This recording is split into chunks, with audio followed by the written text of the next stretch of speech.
Halo, semangat pagi semuanya. Bertemu kembali dengan Ibu Tantri untuk mempelajari terkait dengan teks ulasan. Nah, pada video kali ini, Ibu Tantri akan menjelaskan tentang struktur dan unsur kebahasaan dari teks ulasan. Nah, seperti yang sudah kita ketahui bahwa setiap teks itu mempunyai struktur atau mempunyai kerangka, juga mempunyai ciri kebahasaan yang membedakannya dengan teks yang lain. Begitu juga dengan teks ulasan. Kita mulai pembahasan kita dari struktur teks ulasan. Untuk struktur teks ulasan ini dibedakan menjadi 6 bagian. Yang pertama adalah identitas, kemudian kedua adalah orientasi, ketiga adalah sinopsis, keempat analisis, kelima evaluasi, dan keenam adalah rekomendasi. Nah, teman-teman juga bisa mencermati dalam buku paket itu juga sudah disajikan mengenai hal tersebut. Kita mulai dari identitas. Apa itu identitas? Nah, identitas karya dalam sebuah bisa film ataupun novel atau karya sastra lainnya mencakup judul, kemudian pengarang, bisa juga penerbit, tahun terbit, tebal buku atau tebal halaman, ukuran buku, dan lain sebagainya. Nah, bagian ini mencakup semua hal yang berkaitan dengan identitas karya yang akan diulas. Kemudian ada orientasi. Apa itu orientasi? Nah, orientasi ini berupa pengenalan dari karya. Bisa mencakup misalnya untuk film Moga Bunda Disayang Allah misalnya. Bisa mencakup, di sana disampaikan bahwa film tersebut merupakan sebuah film adaptasi dari novel karya Terelie misalnya. Atau bisa disampaikan juga berkaitan dengan penghargaan-penghargaan yang sudah diperoleh oleh karya. Misalnya penghargaan apa yang sudah diperoleh oleh novel atau film tersebut. Kemudian bagian sinopsis. Sinopsis itu adalah berupa ringkasan yang menggambarkan pemahaman penulis terhadap isi karya. Bisa sinopsis dari film, novel, ataupun cerpen yang dibahas. Kemudian ada analisis. Nah, analisis ini berkaitan dengan hasil telaah atau hasil analisis dari penulisnya berkaitan dengan unsur-unsur yang terdapat dalam novel atau dalam film atau semua dari karya yang diulas itu. Misalnya, kalau dari novel, kira-kira analisisnya berkaitan dengan nilai moral atau berkaitan dengan amanat atau berkaitan dengan tema. Misalnya tema yang ingin disajikan adalah tema yang berkaitan dengan ketuhanan misalnya, atau berkaitan dengan alur cerita. Nah, ini bisa semua yang berkaitan dengan pembahasan mengenai unsur-unsur cerita ini masuk ke dalam bagian analisis. Kemudian struktur berikutnya adalah evaluasi. Apa itu evaluasi? Nah, evaluasi ini berupa paparan tentang kelebihan dan kekurangan dari suatu karya. Nah, misalnya kelebihannya menggunakan bahasa yang mudah dipahami. Kemudian kekurangannya ditemukan banyak kesalahan dalam penulisan kata baku misalnya. Nah, itu merupakan kelebihan dan kekurangan dari karya yang diulas. Kemudian ada struktur berikutnya, yaitu adalah rekomendasi. Apa itu rekomendasi? Yaitu adalah apa yang hendak disampaikan penulis, saran gitu ya, saran berkaitan dengan karya tersebut. Apakah penulis merekomendasikan karya tersebut untuk ditonton atau mungkin dibatasi jenjang usianya, misalnya untuk sebuah film. Ini disebut dengan rekomendasi. Nah, di sana untuk rekomendasi itu ditandai dengan penggunaan saran misalnya, hendaknya atau seharusnya film ini disajikan untuk anak usia 13 tahun ke bawah misalnya, atau di atas 13 tahun misalnya. Nah, itu adalah rekomendasi dari penulis. Nah, ini adalah struktur atau kerangka dari sebuah teks ulasan. Berikutnya adalah unsur kebahasaan teks ulasan yang membedakannya dengan teks yang lain. Unsur teks ulasan yang pertama adalah menggunakan konjungsi penerang. Konjungsi penerang itu ada apa saja?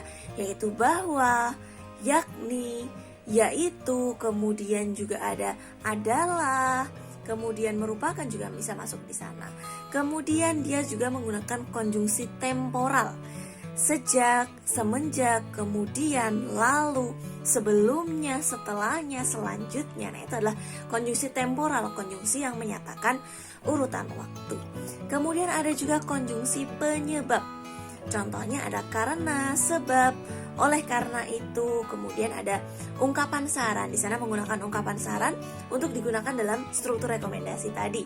Misalnya hendaknya, jangan, sebaiknya, seharusnya, kemudian harus. Ya, ini adalah ungkapan saran yang juga biasanya muncul dalam sebuah teks ulasan. Kemudian, mari kita perhatikan contoh teks ulasan. Di sini judulnya adalah Mereka Buku Merayu Langit oleh Khairul Muttaqin. Jadi di sini penulis teks ulasan ini adalah Khairul Muttaqin. Kemudian di sini kita bisa mencermati ada judul, penulis, penerbit, cetakan, tebal buku, ISBN, presensi, kemudian di sini juga dimunculkan dimuat di mana gitu ya. Nah, ini termasuk identitas karya. Identitas dari karya yang ingin diulas. Ternyata yang ingin diulas adalah sebuah judul buku. Dalam hal ini adalah novel Merayu Langit yang ditulis oleh Gunung Mahendra, diterbitkan oleh CV Jejak. Kemudian ini merupakan cetakan pertama pada September 2017.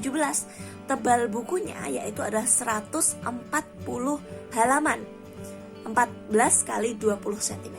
Nah, ini ISBN, kemudian presensi, siapa yang meresensi, identitasnya ternyata dia juga menyimpulkan di sini yaitu adalah Khairul Muttaqin, mahasiswa pendidikan luar sekolah Universitas Negeri Malang ya. Kemudian mari kita cermati paragraf 1. Gunung Mahendra, Ketua Forum Lingkar Pena Malang, menerbitkan buku kumpulan cerpen berjudul Merayu Langit setelah cerpen-cerpen tersebut dimuat koran maupun mendapatkan juara lomba. Nah, ternyata di sini bukan novel, berarti identitasnya tadi kurang jelas. Identitas karyanya harusnya disebutkan bahwa judul antologi cerpen seharusnya gitu. Nah, dari paragraf 1 ini dia masuk struktur apa? Nah, ini masuk ke dalam struktur orientasi. Nah, jadi dalam struktur orientasi, selain dia bisa mengenalkan karya, di sana juga bisa mengenalkan pengarang atau penulisnya. Dalam hal ini dikenalkan bahwa penulisnya yaitu adalah Gunung Mahendra adalah Ketua Forum Lingkar Pena Malang yang menerbitkan buku berjudul Merayu Langit setelah sebelumnya dimuat di koran maupun mendapatkan juara lomba. Jadi ternyata latar belakang dari kumpulan cerpen ini diambil dari karya-karya yang sudah memenangkan lomba dan juga sudah dimuat dalam surat kabar. Kemudian di sini juga muncul ada penggunaan konjungsi dengan demikian. Ini konjungsi yang digunakan untuk menyimpulkan. Jadi di sini bisa kita simpulkan bahwa selain konjungsi-konjungsi yang dimunculkan sebagai unsur kebahasaan dari teks ulasan tadi, ternyata dia juga menggunakan konjungsi yang lain, yaitu adalah konjungsi dengan demikian yang fungsinya adalah untuk menyimpulkan suatu bacaan. Kemudian kita masuk ke paragraf kedua dan ketiga. Pada Merayu Langit, kisah Marwan dan Lila menjadi cerita yang disuguhkan Gunung pada bab pertama buku ini. Oke, jadi karena buku ini adalah sebuah buku kumpulan cerpen, maka untuk kumpulan cerpen ini bisa mengulas 2 atau 3 karya. Tidak semuanya diulas, itu tidak apa-apa. Tinggal kita tentukan karya mana yang paling dominan atau karya mana yang paling mewakili dari keseluruhan kumpulan cerita pendek tersebut. Gitu. Nah, dari sini dia mengambil kisah Marwan dan Lila ya dalam cerpen berjudul Menyulam Pemanas Semesta. Ya. Kemudian di sini juga ada menggunakan konjungsi adalah, namun, dan juga sehingga. Namun itu adalah konjungsi pertentangan.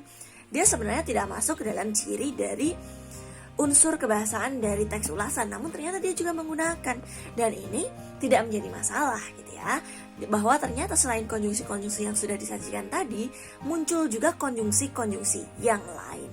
Kemudian di paragraf ketiga, lain lagi dengan cerpen berjudul Merpati dan Ribuan Matahari. Oke, setelah paragraf kedua tadi membahas menyulam pemanah semesta, ternyata paragraf ketiga membahas karya merpati dan ribuan matahari. Diceritakan di sana bahwa gunung sama sekali tidak memainkan sudut pandang dalam menceritakan kisah Heilan, seekor merpati yang menjadi tokoh utama.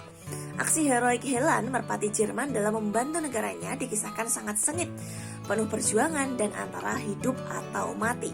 Ya, berarti di sini sudah masuk ke cerpen yang kedua, yaitu dia menceritakan cerpen yang kedua. Nah, dari paragraf 2 dan 3 ini bisa kita simpulkan bahwa keduanya masuk ke dalam struktur apa di sana. Nah, ternyata dia masuk ke dalam struktur sinopsis. Ya, ini masuk ke dalam struktur sinopsis.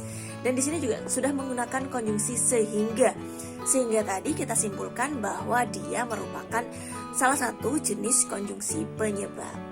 Kemudian masuk ke paragraf berikutnya, ya, paragraf ke-4, 5 dan 6. Kita ke paragraf keempat dulu. Dalam menceritakan suatu peristiwa, penggambaran keadaan pada cerita terlihat kompleks dan detail pada setiap cerita, sehingga pembaca hanyut dalam suasana cerita.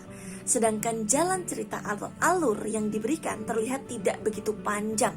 Oke, dia membahas tentang alur, dia membahas penggambaran keadaan, itu berarti latar, berarti di sana sudah masuk ke dalam struktur berikutnya, yaitu adalah struktur analisis. Ya, ternyata dia sudah masuk ke dalam struktur analisis. Yang dibahas adalah alur atau jalan cerita. Kemudian di sana dia memunculkan penggambaran cerita yang penuh majas. Majas itu berarti kaitannya dengan diksi atau pilihan kata yang digunakan. Kemudian di sana juga mengatakan bahwa representasi hal indah maupun puitis, berarti di sana juga kaitannya dengan diksi, ya. Maka ini untuk paragraf keempat ini dia masuk ke dalam struktur analisis. Kemudian kita ke paragraf berikutnya. Membuat cerpen lantas dibukukan seperti Merayu Langit ini akan membuat penulis lebih mudah dalam mengerjakannya. Oke, penulis tidak perlu memikirkan seluruh isi buku dalam satu waktu. Seiring dengan cerpennya dimuat koran, dapat dikatakan mengenalkan pembaca dengan penulis. Namun hal ini bukan tanpa kelemahan. Bisa saja penulis kurang teliti terhadap apa yang ia kerjakan karena digarap sepotong demi sepotong. Terbukti ada satu kesalahan. Oke, berarti dia sudah masuk struktur berikutnya untuk paragraf kelima ini, yaitu adalah struktur evaluasi yang berkaitan dengan kelemahan dari karya, ya.